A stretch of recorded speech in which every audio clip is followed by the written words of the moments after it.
this utter sheer belief that Hashem is never going to give me a second best, a second rate for what I'm shaykh to, but that Hashem will truly provide for me the shidduch that's right for me in this time.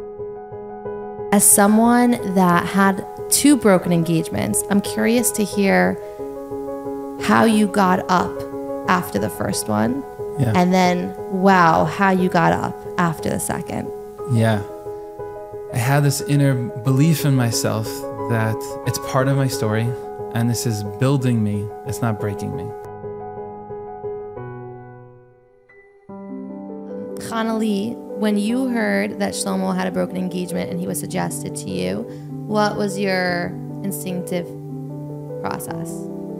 So when Shlomo was suggested to me, I was shocked. It never crossed my mind. I never would have ever imagined that Shlomo Gaisin from ZUSHA as a shidduch suggestion. And I was like excited and like fascinated by the idea because I was a very big fan of his music. Look, if worst comes to worst, if it doesn't work out, at least I get to say I went out with ZUSHA. I'm like, I can put that, you know, like I went on a date with ZUSHA, but it did work out. I'm very thankful. Yeah. You have to be ready to fall 7 times at least. And get back up. And get back up. Maybe even 70 times, 7,000, or maybe even 700,000 times, but just get back up. Welcome back to another incredible episode of Stories of Hope, where we bring you the nation's craziest stories to fill you with hope. This week, we have another contest. We would love to know not just where you are, but who you are. What's our demographic? What is the popular age range, if any, that's listening to our episode? So please let us know how young, how wise, how old you are. Write down your age in the comments below to let us know who's listening. Like and comment to be entered into the next raffle to win $250 or SOH merch. We love hearing from you, and we're so curious to know, is there a theme? Is it from here all the way till there? Get your chance to win SOH merch or $250. This week, we had the pleasure of sitting with Chanalee and Shlomo Gaisin. But first, an important message from our friends at Joma Shop. I was recently in Scotland and London and saw someone with a beautiful watch. I asked them where it was from, and it's from Joma Shop. They have over 1,000 brands carrying over 75,000 products in the fields of accessories, fragrances, jewelry, watches, whatever you want, they have it. They have over 1 million reviews. As a company that's been around since 1999, Joma Shop really has everything you want. When I was in the London airport, I saw a pair of sunglasses I wanted. I always get sunglasses at the airport because then it's duty free. But I checked Joma Shop and it was actually cheaper to purchase them from Joma Shop. So thank you, Joma Shop, for providing the best prices, the best accessories. If you want to make a purchase for you, a loved one, a friend, an anniversary, a birthday, you don't need to waste time looking anywhere else. Go to Joma Shop. I can guarantee you they won't just have what you need, but they'll probably have more. And the best part is, if you put down in the discount code SOH120 to receive $120 off your purchase of $3,000 or more. So go to jomashop.com to find the best product for the best price from the best place. This week, we had the pleasure of sitting with Chanalee and Shlomo Gaisin. Wow.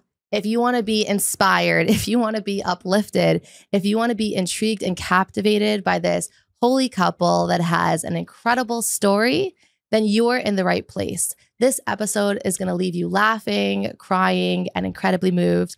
And I can't wait for you to hear it. Thank you for watching another incredible episode of Stories of Hope. Hi, I'm Tzipora Grodko, and this is the Stories of Hope podcast. I am so excited to have hunted, stalked, and finally received the beautiful couple, Chanalee and Shlomo Gaisin. Thank you so much for coming in. I know that there's so much to share, and I cannot wait to hear from you. So let's start with Chanalee. Tell us a little bit about your background, and then Shlomo will go to you. Sure. Hi, how are you? It's great to see you. So I grew up in Muncie. I'm the youngest of 3.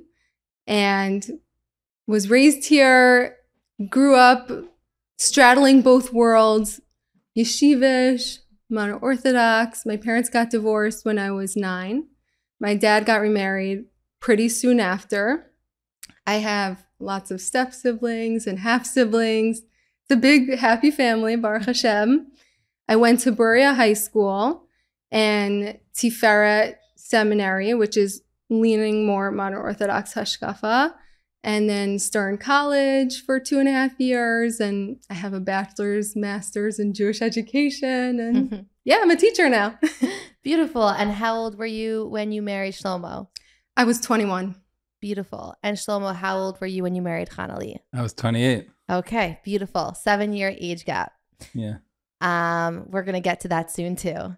Shlomo, tell us a little bit about your background, how you grew up. Yeah, so I grew up in Maryland, Silver Spring, youngest of 7. And my parents are Balei Tshuva. So that was kind of like an eclectic home, a lot of music going on, a lot of music lessons, a lot of arts. I enjoyed pottery growing up. But basically, I went to a modern Orthodox high school, and that was really the school from nursery all the way up. And then I went to Nativ for 2 years. I went to YU for 3 years, took a long leave of absence, and returned to grab those credits before they expired. And when I was in yeshiva, I really got connected to Hasidus, and that played a role for me moving forward towards my future and the life that I would live and the decisions I would make. And so, yeah. Okay. And tell us a little bit about your dating experience. Yeah. We'll jump right in. Cannonball, boom, yeah. There we are. So after 2 years at Nativ, I returned to YU, to the city. I didn't start right away dating. I waited till I think after Pesach. Some friends started, not like such close friends, but people from yeshiva, a year or two older, started to think of me for shidduchim, and it was more of a casual and independent dating tekufa. It had its ups and downs. It started out more classic, and then eventually I just wasn't really finding the right person in that way. And so I kind of was even more independent, and I met people, let's say, at an event or this or that, and I got engaged twice, actually, before meeting Chanalee and getting engaged for real, full on, with a marriage to follow. So I had 2 broken engagements, and that was kind of challenging. We'll get into that more. But dating for me started off, let's say, more casual and independent. And as the years went on, I actually was seeking some more framework and some more of the stability and structure provided by the shidduch system. And I never thought I would say that, but I really greatly benefited from that. Such a creative person, such a big neshama, as some of my siblings and teachers and friends would say. And it really helped me find the right person ultimately. But I needed to go on my journey, and I had my 42 journeys in the desert. Mm-hmm. And yeah, so we're gonna explore that journey. We're excited to go. Thank God, not in the desert with a lot of AC and in a comfortable setting, but we're excited to hear about that. Broken engagements are really tough. Whew. Yeah, man, they are really tough, and they happen to many people in many different communities, in many different places, with many different unique scenarios. As someone that had 2 broken engagements, I'm curious to hear how you got up after the first one. Yeah. And then, wow, how you got up after the second. Yeah. So definitely family, friends, mentors, and a lot of Torah and Chassidus, and a lot of nigunim, a lot of melodies and music. But I would say that after the first broken engagement, it probably took me about 6 months to recover.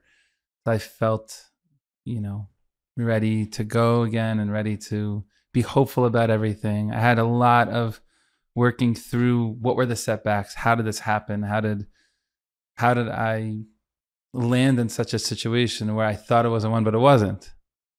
And like I said, a lot of help and support from friends, and just like, I believe in you, you got this, like, you don't have to settle, you don't have to like give up, like, you're gonna find the right person, and really taking that to heart, because you hear it at first, like, oh, they're just trying to make you feel better, like, it's not actually gonna be that way. And then it actually, if you buy into the program of actually like, it can still work, and maybe this is even gonna help you even more than someone who never had that experience and that setback, maybe you'll be able to like be even more bullseye on the target of what you're looking for. And I decided to choose that path because it was more fruitful, and it felt more wholesome, and it really helped me, because by the time I got to the second broken engagement, with mentorship and my Rav and some close friends, I didn't even fall for one moment. I didn't even flinch. I just kept going. And like, so the first broken engagement, I started dating 20. I got married when I started dating and got married when I was 28. The first engagement was 23, and the second was 26, and then 28 was the third base of Mikdash over here. So I think the stigma was a bit hard because people looked at you differently, whether the shadchanim or even people in the family or whatever. They just felt bad for you. They felt like, so sorry. And like, by the time I got around and I had worked through that first broken engagement, I had this kind of like invincibility where, yes, it was hard, no questions, but I had this inner belief in myself that it's part of my story, and this is building me, it's not breaking me. And it's hachana. And another thing was that every single circumstance, every person I met, every shidduch that I tried, that I didn't try, but it was mentioned to me, I chose the path of believing that it's a hachana for what ultimately would be the right one, and that everything has what to integrate from it. Something I can learn about myself, something I can learn about relationships in general, something I can learn about other people, and greater sensitivity. And I felt like that was the fruitful choice, and allowed me to reach, my wife, my dear Chanalee. And I'm really happy I didn't buy into the jadedness and all of the stigmas that other people may have perceived of me. I didn't buy it. Wow. And at this point, were you a public figure? I was beginning to be. Correct. As I was dating. As the years went on. As the years went on, definitely things were developing for ZUSHA, the band that I'm the singer of. I remember hearing about the second broken engagement. Like, I mean, I remember seeing the engagement, and then I remember seeing that you weren't engaged anymore. Yeah, and I also or just finding out somehow. I mean, I was a fan, so I just was holding. Yeah, some of my friends are saying that you're gonna need someone who certainly understands the value of what you're going to be, investing so much energy on career-wise and shlichus-wise, mission-wise. I, for some reason, thought that I wanted someone who knew nothing of it, and like. Ultimately, I'm so happy that Chanalee actually was. People say they're my biggest fan. I said, no, my wife's my biggest fan. Did you date more people that were like knew your music and were like fans of your music, or like the opposite? I think it was half and half. About 50% knew. Chanalee's like, I was your biggest fan. Who do I have to beat up? So here's my question. Chanalee, when you heard that Shlomo was no longer engaged, right? You weren't dating him, you weren't connected. What did you think at that Absolutely time? Nothing. Like nothing. I just obviously I just felt bad. Like I hoped the best for him probably, but I didn't even think anything of it. He's almost 7 years older than me, and whenever he got engaged, I probably wasn't even thinking about dating then. At the time. Mm-hmm. But your instinctive reaction was like, oh, I feel so bad. This of must course, have been hard. He's like a public figure he's ZUSHA. I just looked up to ZUSHA. Like I love the music. She was following the story, yeah, it's exciting when you hear someone's engaged, and I just felt bad. I was sorry about it. And I think it's so beautiful to hear your thought process, and I hope people can adopt it as well. I think our instinct when we hear something that seems like different is to say what happened and find out details and practice all those laws that we're encouraged in school to not do because it's Motzei Shemra, Lashon Hara, and this person's already in so much pain. Instead of trying to gain juice from their pain, I think we should ask ourselves, like, how can I help alleviate their pain? I was just hoping he was okay, Yeah. I definitely felt like Chanalee was patient. Like, she didn't necessarily ask such questions. I even feel like it wasn't until recently we even went into it. Yeah. Yeah. I mean, like, we were married for many years without even talking about it. She didn't need to know. She didn't. I must have asked, at some basic point. Questions. Yeah. But we know, I feel like we didn't do a deep dive. I mean, yeah, we did it until years into our marriage. Yeah. And we've only been married for about five plus We're years. coming up on 5 years. Wow. Okay. So I have 2 questions. My first one is, when your second engagement was broken, a lot of this is comfort that comes from broken engagements, aside from, of course, the obvious loss and confusion of the relationship, grieving that, is ZUSHA. It's like a public embarrassment. How did you navigate through that? I felt it strong. Definitely. I grew up in a small community, so everyone hears what goes on. It's not like the 5 towns or Muncie. That's it's a relatively big place. Maybe they know about it one place, but not the other part of Muncie. But in Silver Spring, I feel like a lot of people probably heard some way or another. Nothing you can do about it, but other than feel it, I guess. Once you feel it, the question is, now what do you do with it? Do you let it set you back, or do you try to push forward and be like, okay, even so, all the more so, like, now I'm invincible. Now I'm fireproof. Now nothing can really if I can get past this, I could probably get through anything. Wow. And I felt like, again, that was probably the better choice to make, and I'm happy that I chose that route.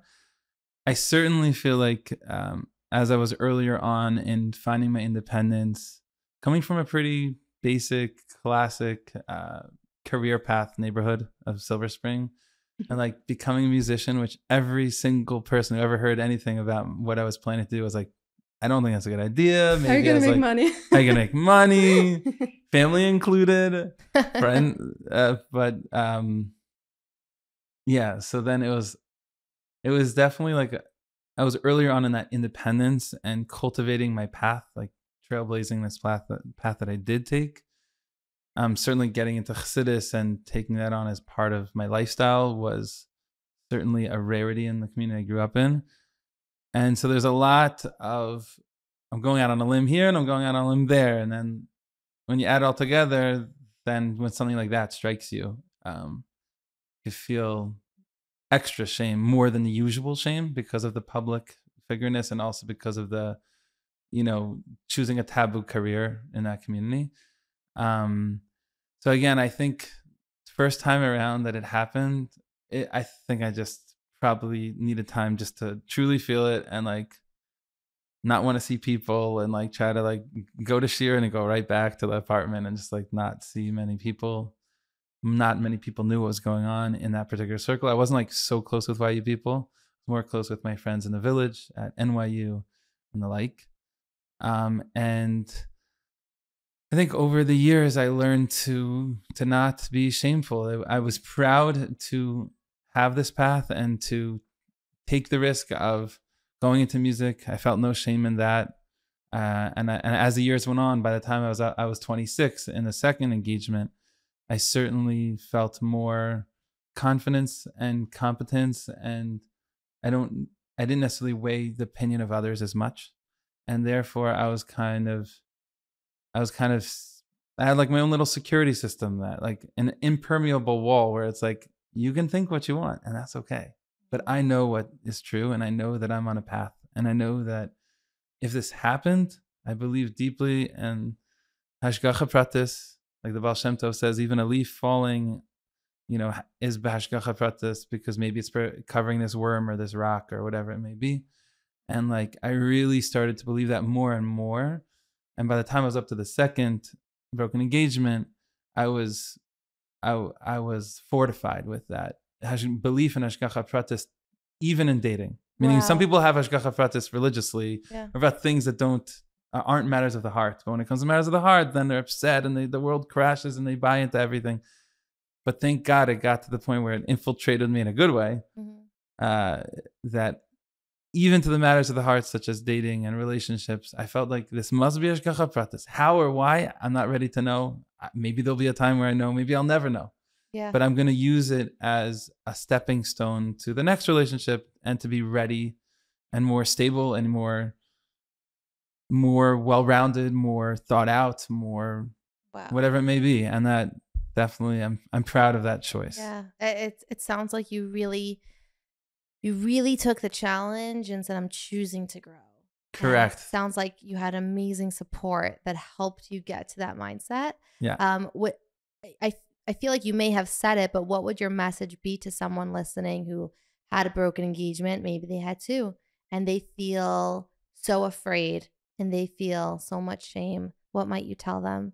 Number one, all the feelings you're feeling, take the time to sit with them privately or with a close friend and talk through it. Maybe even with a mentor, if you have one that you trust. Second of all, it doesn't define you as much as people make it out to be. A definition of, oh, this guy's got the broken engagement. Probably half as many people as you think no, maybe even a quarter of as many people as you think no. And even if all the people you think no, the truth is it's hashgacha pratis, and it's a hachana. It's preparing you. Like I was into pottery when I was in high school. I even went into a state competition for pottery. I was very into it. People don't know that. Fun fact revealed. Yeah, I didn't Shlomo win. went into a state competition for pottery. Yeah, I didn't win because I didn't make sketchbooks of my art before I made it. I just felt it out. When I put the clay down, they wanted someone obsessed with it, like night and day dreaming about it. Point is that in pottery, like clay in the hands of the potter. Right? What does that mean? You take that clay, you want to give it form, you want to give it shape, and the more beautiful the shape, the more you have to distress it on either side. You can't, once you get the general shape and you make a hole in the middle and start building, the only way to build it is by pushing against it from either side. Right? We say that Hashem should save us from the Yetzer Hara milefanenu me'acharenu. I always think of it, apply it there, that the Yetzer Hara, why would Hashem make it so hard for us to put a Yetzer Hara coming from the inside and coming from the outside, pushing against us? Because we're like clay in the hands of the potter who is trying to give us shape and give us form. And Rabbi Nachman talks about this, that tzara is also the same shoresh as tzura. Tzura means shape and form.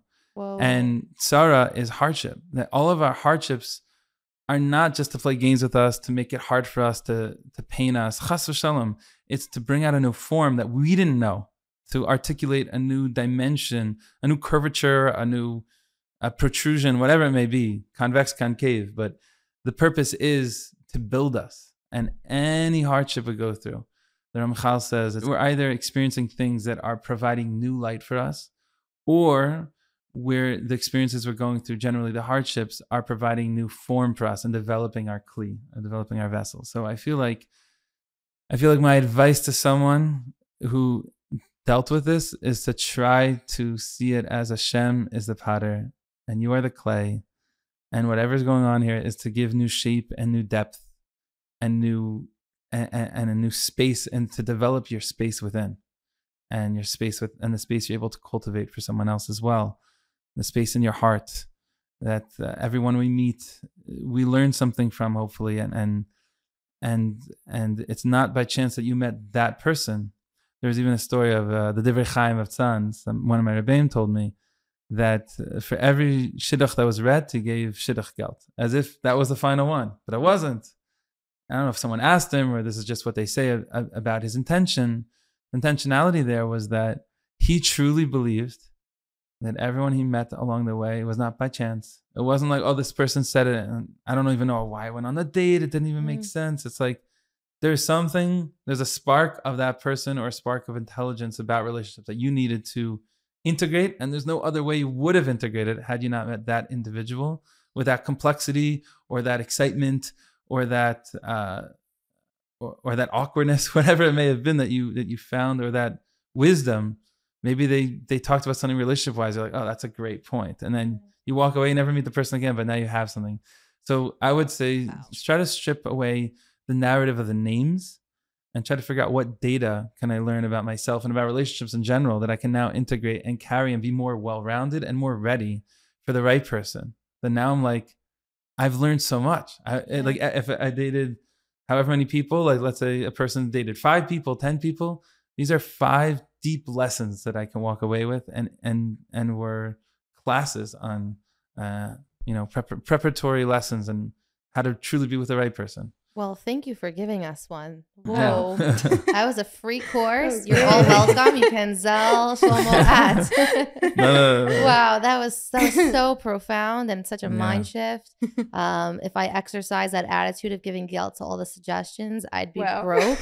But I so appreciate it. Yeah, I want to say one more thing, and that also you have to see it as you're extra lucky, because some people, they jump in. If you think about it the other way, someone who never had a broken engagement, someone who never went through any hardship, only dated one person, they went straight into it. How ready are they? Meaning, so someone who's, I don't know, dated 20, 30 people, more, whatever, then by the time they're walking in, they're already tried and true relationship wise, because they have so much street knowledge, so much life knowledge, that tree of life knowledge that they gained from those relationships. If you look at it that way, instead of looking at yourself as a nebuch, oh, it took me 30 people, it's like, oh, I had 30 hachanas for the right person. Like learning on the job or learning before the job. A little bit. Yes. Wow. Yes. So powerful. So powerful. Well said. Well said. Yes. Ooh, it's still marinating in my brain and processing at the same time. So we'll take a pause here. Yeah. We'll be right back. But first, a really cool message from our friends at Growtha. If you want help transforming website traffic, becoming #1 at Google, I made a new friend who works at Google who told me what Growtha does is how you want to do it. Growtha does SEO for over 100 healthcare companies, from addiction treatment centers, ABA therapy companies, nursing homes, home care agencies, you name it, they do it. These are the people you want to call if you want to increase the success of your business.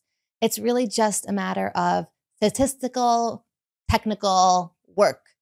Call Growtha, call our friend Josh, let him know you heard about his exceptional company from us, and receive 10% off when you mention Stories of Hope.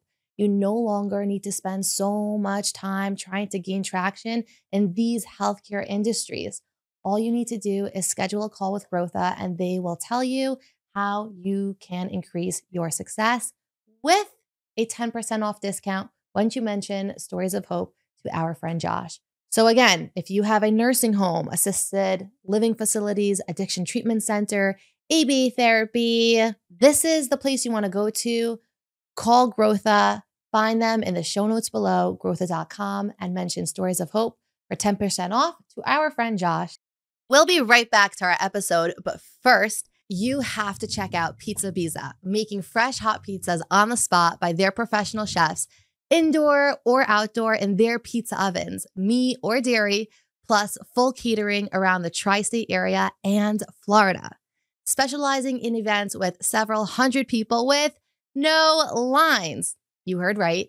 Full menu. You have to check them out on Instagram at Pizza Biza and visit them at pizzabiza.com. Best part, mention Meaningful Minute and get $500 off your next event. Pizza's my favorite food, so please invite me. Pizza Biza on Instagram and check them out at pizzabiza.com. Say Meaningful Minute and get $500 off your next event. These are the people you want to call. Pizza Biza, I'll see you at my next event. Chanalee, when you heard that Shlomo had a broken engagement and he was suggested to you, what was your instinctive process? So when Shlomo was suggested to me, I was shocked. It never crossed my mind. I never would have ever imagined that I would have got Shlomo Gaisin from ZUSHA as a shidduch suggestion. And I was like excited and like fascinated by the idea because I was a very big fan of his music. Can you share the story that you mentioned to me actually? Yeah, of course. So when I was in seminary in Shana Bet, my friends and I, who I had converted to ZUSHA, they were already inclined towards the music, but we were like, I really like pushed them, like, yeah, we're big fans now. And like, I knew that he had a concert in Israel, Sukkot time. I went to the one the year before in Shana Aleph. So then this was Shana Bet. I brought my friends with me, and I was like so excited because ZUSHA, it's so cool. And I also felt cool because there was a guy there who I knew because he was good friends with my brother from high school. And I was like, oh, Yaakov, like, can you get us in? Like, we want to say hi to ZUSHA. Like, we want a bracha from him. He's like, okay, come. So we go over and we're like, ZUSHA, holy ZUSHA, can you give us a bracha? And he looks at us. He's like, before I give you a bracha, you have to give me a bracha. And at the time, so the way I remember it is that we all gave him a bracha individually. I remember that my wife was the agent of bracha on behalf of her friends. He thinks I was chosen to give the bracha, but okay, I think we all gave the bracha. And when it came up to me, I told him, I give you bracha that you should find your Eishes Chayil. I didn't say like, oh, I know you had a broken engagement. But I knew. I was like following. And I just felt like that's probably a good bracha. Like, it's probably something that he's really hoping for. And then he gave all of us a bracha that we should be holy Yiddish mamas. And we walked out that night. We were like on such a high, like the holy Yiddish mamas. It was an inside joke for a while. I know, like we were like, it was like the name of a group chat, I think, like the Holy Yiddish Mamas. And yeah, so it was very crazy, exciting to me when I heard his name as a shidduch suggestion. The person who suggested it was my seminary teacher, who I had a very close relationship with. It wasn't just like one of the random teachers, but she was my rekezet, so I had a strong relationship with her. She knew me really well, and I felt like if it was coming from her, like I took the idea seriously. And I asked her, I was like, oh, but I'm curious about the broken engagement. And then she mentioned he actually had a second broken engagement, which I didn't know about at first. But I spoke to her about it. Like I must have asked her questions, and she just like assured me that he grew from it, and I was willing to give it a shot. I was like excited by it. I was like, look, if worst comes to worst, if it doesn't work out, at least I get to say I went out with ZUSHA, and like I could put that, like I went on a date with ZUSHA, but it did work out. I'm very thankful. Yeah. Baruch Hashem. Wow. So you trusted the person suggesting it, and yes. You were able to see beyond that detail, which 100%. I think sometimes is an issue. Sometimes a person becomes the challenge. That's how they're introduced. That's how they're highlighted, and it's unfair to the person. Totally. I would definitely say like, do the research. Like I wouldn't just like go in without knowing. Like definitely do your research and understand like why it happened to the best of your ability, whoever you can talk to. But because the suggestion came from her and I really trusted her and like she spoke to me about it, I just felt like I might as well give it a chance. Mm-hmm. And tell us how you started off dating. You came back from Tiferet, and you're entering this dating world, and you have your opinions on how you should do it. Tell us a little bit about how you decided to start. Sure. So I was 19 and came back from Shana Bet in January because I only did a half a year. Stern College. Some girls were like waiting to date, to the summer. Everyone had their like shitas of what they were doing. I was just like excited about starting. I always felt like more mature personality wise. I just felt like I was ready for it. And did you have a resume? At that point, I don't think I did. I didn't want to date through the classic shidduch system initially because I just grew up with a more negative association with it because I had an older sister that went through the shidduch system of the resume. And I just remember like the whole concept of like, the tiers that like, if your parents are married and if they have a lot of money, then like your name on the resume would get read to the boy first. Like it felt so wrong to me. And as a young kid, I remember this. It just felt so not something I wanted to do. And I was hoping and like praying that just people that knew me and older friends, teachers, just people that cared about me would just want to set me up, which Baruch Hashem, I was very thankful and fortunate that they did. Every single suggestion I got was through either a teacher, a rabbi, or an older friend, or a friend in general. So I was very thankful for that. I do not minimize that. I know that a lot of people hope for that and like wish that could happen for them. And I'm very thankful that Hashem gave me that. It was like something I was hoping for. And Shlomo was the 7th guy. So I dated 2 guys right after Shana Bet, like right after in January, through the end of the year. And then a few other guys. I dated 2 guys twice. Like a year later, I revisited those relationships. And then Shlomo was right after that. And did you have a blurb? Because I want to hear how Shlomo found you. Right. So at some point I did make a blurb and I did make the resume. I don't remember when it was, but so I made the resume like almost as an exaggeration because the whole thing felt so silly to me. Obviously I wanted to be truthful, but the whole concept was like so silly about how people viewed the resume. So first of all, in the more modern Orthodox Welt, the way that resumes look are different than the yeshivish resumes. I think more yeshivish resumes, just references, just names, numbers, education, things like that. Maybe it's changed, I don't know. But in like the modern Orthodox world, which was like where I was dating in, people created a blurb about themselves and what they were looking for. So I did that. I put a picture of myself and wrote a blurb. And one of the things I wrote on the blurb was, I'm a chelek elokam imal mamish, because it was definitely true. It was something I felt about myself, and I still do feel about myself and believed, but it was just like a funny thing to write. Like people don't write that on their resumes, but I just wanted to write that. It felt true to me, and someone really liked that. Yeah, so my family loved that. Yeah. So is that what caught your eye for Chanalee? Well, at this point, I was already converted to the shidduch system. And so it caught the eye of my mother and my sisters, and they really loved that. They're like, oh, Shlomo's going to love this. Mind you that when it came to my resume, I had to do many different versions, like 3, 4, 5. At first, it was just like, my sisters are just like, Shlomo, like, we get where you're coming from, but the way people will perceive this is, and the types of people that it will attract is not actually what you're trying to look for and trying to project out into the world. So I had to accept that. And I was able to say succinctly and more simply, like all that I wished I could say, tucked and embedded in way fewer words.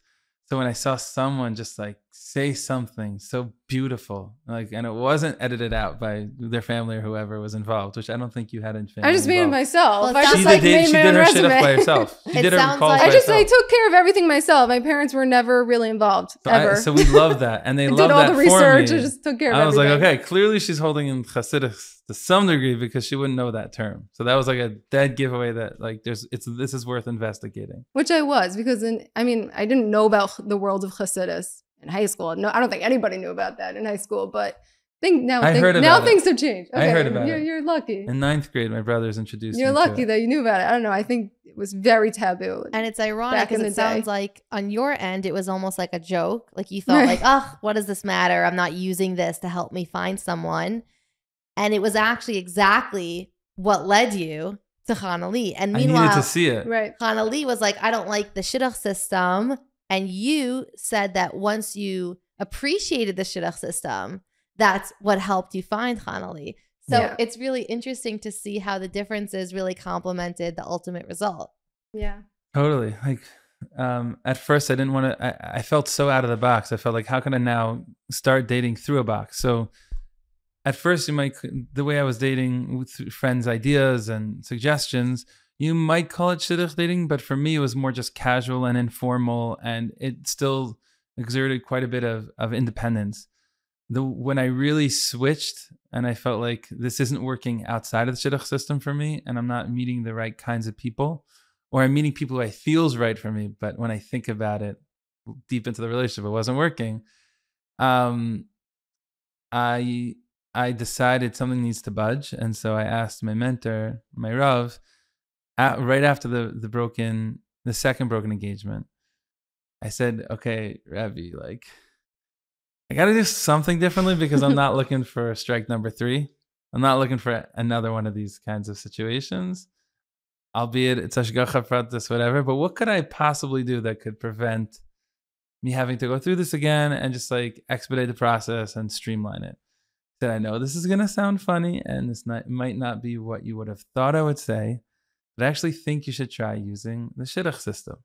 I know you wanted to date on your own, but I actually think it would behoove you to involve your mother and perhaps a sister or two. And pretty much anything he said, I wanted to truly consider and give a shot and at least see if that worked. And it took about a year and a half till the system actually started bearing fruit. Started work maybe a year and a quarter till it started working for me. And about a year and a half in, I think is when or 2 years in, I met Chanalee, and it was a game changer. It was a slow start. It took about a year of like not much happening, totally like not shaykh shidduchim, till finally we found the right kinds of people. And it circled back to the same kind of beginning stage of my just people sister, that like know you. Her yeah, Rakezet, my seminary Rakezet is good friends with Shlomo's older sister. Growing up, they lived down the block. That's how they were connected. Like her name is Eliza, and Eliza is good friends with Meredith. And Meredith, was like, oh, think for my brother Shlomo. And she just was thinking of like Tiferet girls. And that actually, so I ended up getting the way I felt most comfortable with beginning. But for me, I saw it as more, this is through the shidduch system. You could see it differently. But, and I felt like that was a game changer.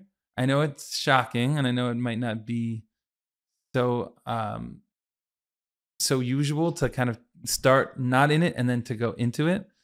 But what it provided for me was that my Rav said this way: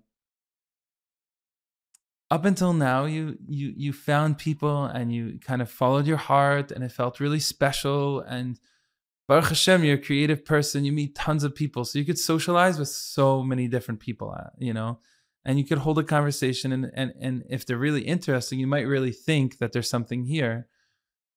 And then when things start getting serious, a few months in or half a year in, or in one of the cases, maybe more close to like a year in, then you might pull the trigger and say, okay, let's just proceed. And especially if you start using words like love, you're starting putting fuel into that like directionality of where it has to go once you start saying you love each other. And I would just say that when he said this point, it was like, oh my gosh, that makes so much sense. He said, you've been putting your heart first and then waiting to see if it makes sense when you're already invested in it. And he said, that's really hard because now you're nogeh b'davar. There's not really a way out unless you're really steadfast to follow your mind and what makes sense and logic. But once you get invested in an illogical relationship that's just beautiful and special and magical and has all those fun things about it, and then you think, does this even work? Would we even daven in the same shul? Would our friends even connect and have what to connect on? Would we be like, how would we even raise our kids? And it's like, well, nothing is in the Venn diagram, even in the middle over here. It's like two different circles, two different spheres. He says, what if you flipped it? Like, think about it. What the shidduch system could provide for you is that your mom, your sisters, they're being that machshava tchila, so you can get yourself maisa. The background is checked out for you. The background is checked out. Everything's vetted. You're not even engaging in something that's not worth investing your heart into. So now all you're looking for is just, do you feel a connection? Because everything's been thought out for you. And it was just a radical mind shift for me. And it made all the difference. And it was so much safer for me. Having gone through 2 broken engagements, I was like, that's actually the only way I'm going to feel safe now. And it worked. And I'm so grateful. Baruch Hashem, I think also, for someone who's struggling and has a broken engagement or 2, I think, I don't know if I said in the beginning, but finding a mentor who you can trust, and like if sometimes you don't know what to think and you don't know how to decide, they could, hopefully not going to decide for you, but at least they could really help you unearth the decision. Like you said, it's all in us. They can help you unearth the decision that you already are trying to say, but you don't even know how to say it. They can help you with the right questions, unlock the key to your own clarity. And I really found that in one particular mentor and 2 particular mentors, one in the first relationship and a different one for the second relationship, and a close friend who just stood by my side, talked with me about anything I needed to talk to me, gave me all the time in the day, and I felt like they really cared about me, and they also believed that I don't need to settle, and they convinced me of it because I wasn't Good willing friends. to accept that. Ooh. Wow. Were they I- married? These friends? married? Yes, this friend was married. Yeah. Wow. This friend was married, and I feel like that's a big thing. People start settling after you have something go backwards, go a different direction. You feel like, okay, now you got the mark. Now, like Chanalee was saying with, shidduchim, and like, oh, if they have a lot of money and they're what was the other thing? Parents married. And parents married. Okay, that's tier 1, and if they're divorced, tier 2, and okay, whatever. Balagan, bogus. But I do think that this utter sheer belief that Hashem is never going to give me a second best, a second rate for what I'm shaykh to, but that Hashem will truly provide for me the shidduch that's right for me in this time. Now, I don't believe that there's only one shidduch, and if you miss it, you miss it. I think that also like your shift into thinking, let me envision the kind of person that I should be with. I think that this was something that changed for you, like, I don't know, maybe after the second broken engagement. Yes. And like, for me, it was also something that like I always very strongly was feeling when I started going to dating, like just envisioning certain midos that like I wanted in a husband. And like, I don't know where I came up with them. Hashem just like gave them to me, I guess. And like, it was always in my head, always in my thoughts when I was davening, like, I want these specific midos. I remember one of them specifically. I mean, I still remember them, but like one specific one is like an Oev Shalom, Barode Shalom, someone who chases after peace, which is like symbolic of Aaron HaKohen and Kohanim in general. And I remember just when I met a Kohen, I was just like, oh, like maybe this is more serious, and Shlomo is a Kohen. So it was like definitely, I remember it was like special for me when I learned that. And we'll be right back. But first, an announcement from our friends at CTC, also known as the Rosenbluth Academy. If you're looking for an online program that is easy, accelerated, and affordable, you want to check out the Rosenbluth Academy. They have all different career paths, and the best part is that they accommodate your hours. So if you want to work, if you're a parent, if you have other responsibilities, but you want to pursue your degree, CTC has a tailor-made program for every student. If you're going for accounting, they'll help you in that degree. Health sciences, they'll help you in that degree. Give them a call to see what they offer, and maybe it's the best option for you. They also have testing centers in Canada and Israel with all different hours, so they can really accommodate many people in many circumstances with many different limitations or available opportunities. The best part is that if you mention this ad, you get $100 off if you register before October 1st. So if you're considering to get your degree, give them a call. CTC, the Rosenbluth Academy. You can find all details in the show notes below. I feel like you both are probably manifestation kings and queens, and I'm curious to hear if you ever practice manifestation while you were single. Yeah, so at first I had no idea what I was looking for. I had no idea how to date, nothing. Just one of my mentors told me, okay, you should start dating after Pesach when you get back to yeshiva, when you get back to YU. And then I kind of just ran with that and just like let it be. But then, and so I never had a picture of who I'm looking for, where they might come from. I never put any thought into it. I was just feeling it out. I was just vibing. You're a big feeler. I went through actually, by the way, I also went through a few different stages. Like I went through like a Karbach, like hippie stage. There's pieces of that still in me, but I'm definitely not that. And that also had to do with the kind of person I ended up getting engaged to the first or second time. Like I ended up realizing I'm a little bit more Haredi than that. Like I'm not your classic Haredi, but I definitely have certain values that are. I'm a little bit more, stuck to like an ideology of like Chassidus, and like that's a guiding principle. So I'm not like so loose, and I'm actually somewhat strict in some ways about certain things religiously or like lifestyle wise. So that was kind of, I'm chill, but I'm also shtickle Haredi. So that's also, we didn't even stress that. I think a lot of doubt is created when other people struggle to put someone in a box. Yes. And as you mentioned, you had to redo your resume a bunch of times. Oh, yeah. It sounds like in an attempt to try to simplify and reflect the box or a box so that people could conceptualize who you are. So Yes, what would you say to people who feel like they don't fit in a box, and maybe the feedback isn't, that's okay, where you are is beautiful. Instead, they hear things like, well, I don't really know someone for you, or it's going to be hard for me to think of someone for you. Oh, yeah, I got a lot of those. I'm sure. What might you say to them? You don't need to be in a box. Stay true to who you are. You know, food we put in a box. Food we label and categorize, and we put in our pantry and keep it organized. We're not food.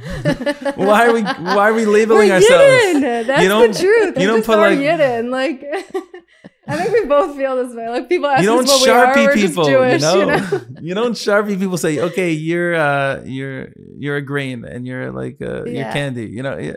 Do people ask you that a lot? Like, what are you? People definitely ask us that a lot. I just say I'm Jewish. And like we're connected to Chassidus. Like we're Hasidically oriented. I was learning it in seminary. Jewish. Like we both got connected, and like it's just what we gravitate towards. You know. I'll tell you, I'm like if sometimes I guess I call myself Hasidic, but I'm definitely not Hasidish. And like I don't know if people make this distinction, but my wife and I thought that they're actually different. Hasidish is a cultural thing. Yeah, it's Hasidic is like an ideology. It's a way of thinking. It's a way of life. It's a mindset. It's a perspective. But I want to go back to manifestation. That after the second broken engagement, really the night after, the rabbi said, "Okay, now go back, like start going." And I was like, you know what? I guess I thought I was ready. I just wanted to confirm. He's like, "You're totally ready. You're good. You walked in b'shalom like Rabbi Akiva in the Pardes. You walked in and you walked out. This time you're safe. You're good. You have the right perspective because you know. And so guidance number one was try the shidduch system. Maybe ask for some assistance instead of doing this on your own independently, and make it more formal and more thought out, more thoughtful. Number two was really, he didn't say the word manifesting, but using your creative mind, which Baruch Hashem I do have, both in music and in Torah. And he said, implore your imagination, implore your creative visualizations, and imagine the kind of attributes and virtues and values, atzuras hanefesh, like kind of like an image, or not really an image of a person, but of the beauty, but of the inner structure, the inner values that hold them together, that make them who they are. And you know what helped that is all the experiences I had of different people where I chapped like this was a red flag for me, and like that helped me like understand the boundaries and the construct of the kind of person that actually might help. And if I didn't have 20, 30 people that I had gone out with and whatever, I would have drawn a blank. I would have nothing to start with. So it actually, thinking back, it actually really helped me start with material. I had a lot of colors to work with and all sorts of hues. And so that was essentially manifestation, because ultimately the person that I met, Chanalee, my wife, was all that I imagined. Every last thing that I had considered important and integral to the structure of that kind of neshama, and more, so much more. Baruch Hashem, like unfathomably greater. But everything was there, and so I think it's not just using your left mind in terms of like your mom and your sisters or your family, just the left mind, but also wholesome, thoughtfulness, where he wanted me to use my right mind, and he wanted me to use my creativity to also, because what my mom and my sisters were searching and investigating and researching for me, that's kind of beyond my control. So about that, I'm passive, but he said you can be active about configuring and imploring your imagination to try to generate some sort of image of the midos that the person has. And then he says, when you feel like you kind of got it, come back to me, let's tweak it, and then send it up to Hashem. And it was Gishmak. I would just add, if someone is struggling with figuring out like who they want to date, or they're in the midst of their dating, like sit down and try to think, what's the life that I want to live? Like, where do I want to be? Like, what's the picture? What does the Shabbos table look like? Like think about that. Think about those things, and think about the midos in a person, or the kind of qualities that will take you there. And more than that, it's not just imagining a person like that, you have to be that kind of person. You can't just want something and not be there too. I really feel this way, and I felt this way like when I started dating. Like I wanted certain things in a person, or I thought I did, and I pushed myself because I was like, I need to hold up to that same standard. I actually think that's such an important point, Chanalee, that you're saying, because there's people in my life I've met, I've heard them talk about their dating, and it's disappointing to me that they're just saying, hopefully it will all fall into place. But I don't see them doing anything, walking in that direction, taking the steps that someone would take who wants to get married. And one of the things, I don't know which one of my mentors, whether it was the one from yeshiva or the one more locally that I've been connected with, but one of them said this brilliant idea that be the guy who the girl you want to be with would want to marry, and start. And that you don't have to be passive about. While your mom and your sister is doing their thing, like you can actively be doing the most important thing, which is achanas, just like preparing yourself. In Chassidus, the ikr thing is not even the mitzvah. That is important. But the achana for the mitzvah, so much bigger. So, and that was such a transformational perspective, because then I don't feel like like you're you have nothing to do. And you do have something to do. You always have something to do. That's the ikr work. Yeah, everyone has something to do. You just keep growing in life, keep moving forward, like keep doing more to make yourself better. Yeah, and like for me, and then it will take you to the right place. Hashem will bring you to the right place. Totally, and one of like a very simple, basic level, like not even like a spiritual thing we're talking about. Let's say, like one of my Rebbeim from yeshiva had told me, and he told all the guys, and no one really ever listened to him. No one does listen to him. Shlomo listened. But I listened. He said, "Buy a shirt for the chasana." Said, "My mom got me a shirt, and I didn't even start dating." I was like, "Why did you buy this for me?" So she's like, "For your chasana." It's like, "I didn't even start dating yet." She's like, "Now you will." Oh. And I thought it was a joke when he said it. I didn't take it seriously. He said that about himself. Said that about himself. He said it worked for him. The first girl he went out with was his wife. Crazy. And then I'm thinking about it, and I'm like, it took me like 8 or 9 years to process it. I was like, wait, 2 engagements in, didn't work out. I'm like, and a year and a half past that, I'm like, still nothing's going. What if I were to buy a shirt for the wedding? I ended up buying 2 shirts just in case with my parents. It actually, my father, there's another part of the story, but my father passed away while we were dating, which is crazy. In the beginning, yeah. Crazy. So it was the last time I went shopping with my dad before he passed. Alav Shalom. And I actually think this might be one of them. I have 2 shirts. Really? No way. Wow. No, I remember this was the pattern, because it was a special pattern. I normally wear no pattern. Oh, wow. It was either this or it was like this. I have like 3 or 4 of them, so I forget which were the 2. Right. We're gonna choose to believe it's this one. It's this one. I think it might have actually been this one. So anyways, we got 2 shirts. They had this pattern on it. And I'm like, okay, let's see what happens. The next girl was Chanalee. No way. Totally. No way. And when we got married, Should I drop this right now? Yeah. I gotta need it. Drop it. Because there's a muna that you'll one day find the right person, and then bitachon is doing something about it. Go buy a shirt for your wedding. Why are you waiting? Why do you think it's going to be so long and your shirt's going to change? And like, well, what if I buy one now? You already don't have bitachon. I'm sorry. You may have emuna. You do not have any bitachon if that's the case. Buy a shirt. Go do something about it. Believe, manifest it. Don't just become the person that you want to try to be, but do some of the things that a person who's about to get married would do. They buy a shirt for the wedding. Like, turn it into reality. Yeah. Yeah. Hamaiso ikr. Would you suggest that someone like write themselves a personal tefillah and they read it? Like let's say someone's listening and they say, wow, that sounds amazing. So maybe for a man, they'll buy a shirt. Maybe for a woman, they'll buy a piece of jewelry. A tichel.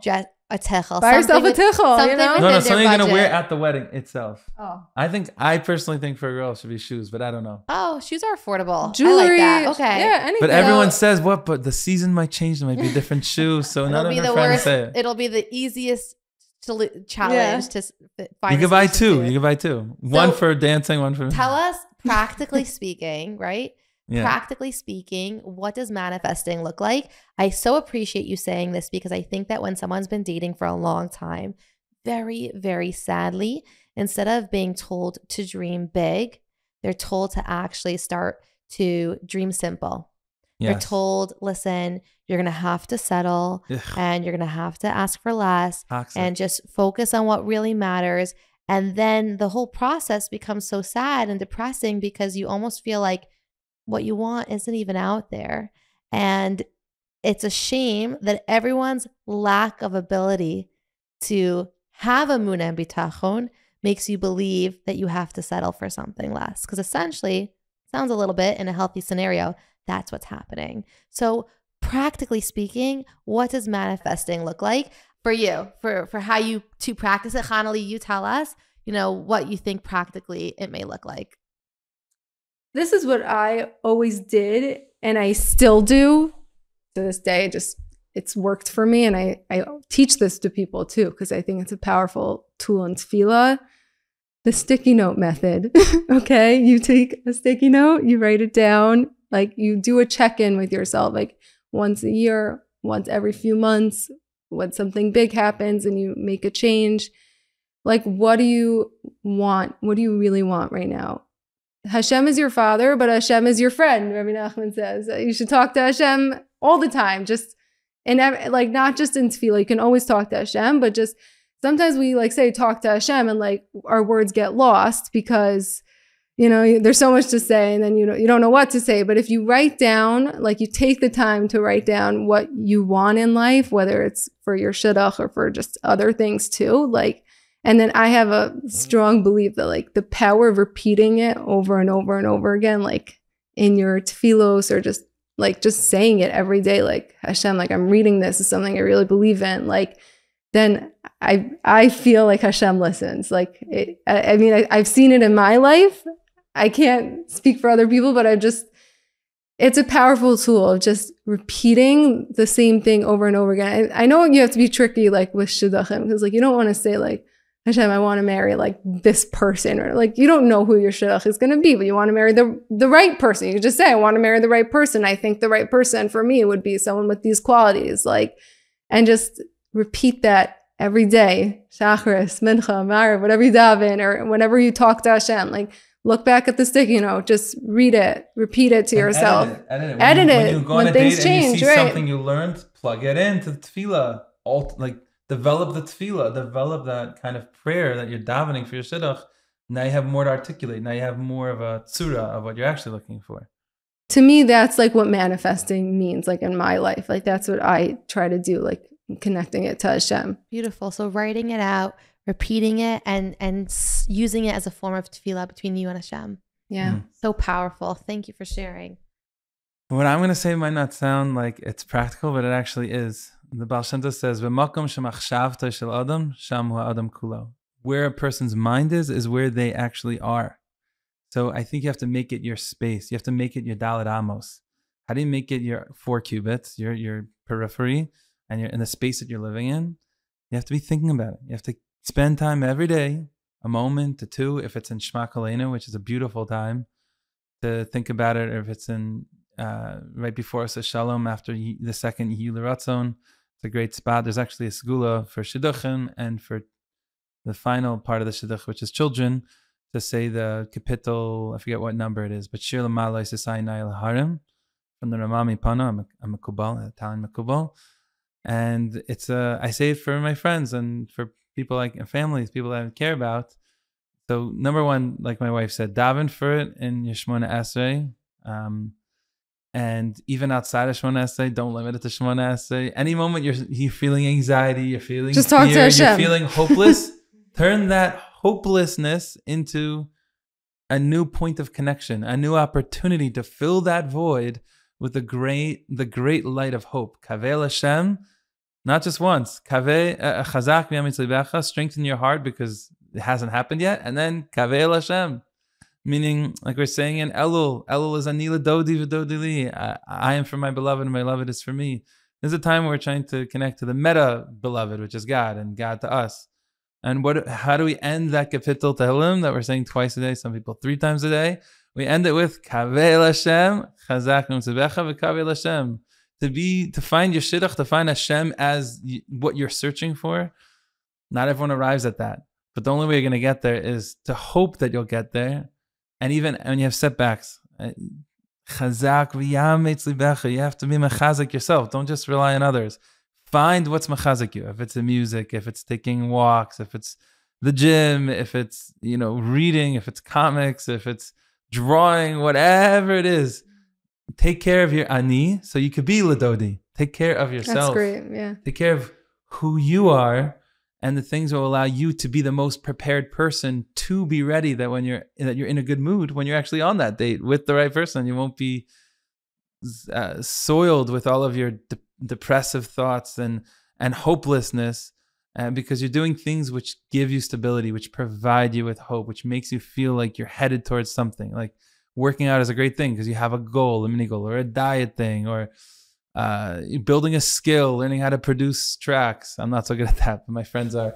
Like whatever it is that you're working on, mini goals, that it's not, the only goal is not just dating. Because if it's only dating, then if it doesn't go well, you're not feeling good. But you have to have certain stable things that are part of your routine, which you're able to see the fruits of success, which will put you in a success-minded, manifestation-oriented Make place. you feel good about yourself. And so again, and when you have that kind of things that give you stability, that give you a sense of direction, that give you a sense of forwardness and goal-oriented in other ways, everything other than dating, then it will, as a matter of fact, when you think about dating, you'll also see the goal and the progression, and that, to become a millionaire, or these days $1 million isn't so much. We should always at least $1 million. But to become a multimillionaire or billionaire, that's fueled by tremendous amounts of failed attempts and failed business dealings and things that didn't go out right. And so even a businessman knows you want to prosper, you have to be ready to fall 7 times at least. And get back up. Maybe even 70 times, 7,000, or maybe even 700,000 times. But just get back up. Like, the difference between a tzaddik and a rasha is not that they fall. They both fall. But the tzaddik is the one who doesn't stay on the floor. He doesn't let himself... you got kicked once, but now everyone's walking by. They're going to keep kicking you. You got to get up. You got to stand up so you're not susceptible to any more injuries. Yeah, that's such a powerful chazal to end off of, because everyone listening is struggling in some capacity, and maybe they feel really stuck, immobilized in this cycle of negativity or limitation. And I think it's so easy to forget that we actually have choice to move through it. Like you said, not to get soiled. It just takes a lot of work. But you know what's so exciting? We can do it. We really can do it. And this episode has really highlighted that when you're lisanig el Hashem, when you're connected to Hashem, when you're growth oriented, and when you have support, life is hard. Like I always say, it's our first time. It's everyone's first time. Gilgal's aside. I'm sure you have a lot to say about that. But Gilgal's aside, it's our first time, and you don't need to go through it alone. So creating a support group. Thank you. I knew that was coming. So if it's a therapist, if it's a rav, if it's a mentor, healthy friends, you don't need to go through it alone. Correct. This has been so powerful. Thank you so much for honoring us with your beautiful story of hope. It has been a pleasure. Thank you. Wow. It's to be. Thank you for watching another episode of Stories of Hope. I hope you loved this episode as much as I did. And if you did, please let us know in the comments below. We read our comments, and it helps us understand what you want, what you like, so that we can bring more of that. Thank you for being a part of this important community. And if you have any questions, feedback, or comments, let us know at soh@meaningfulminute.org. We are so grateful to have you here. Thank you for watching.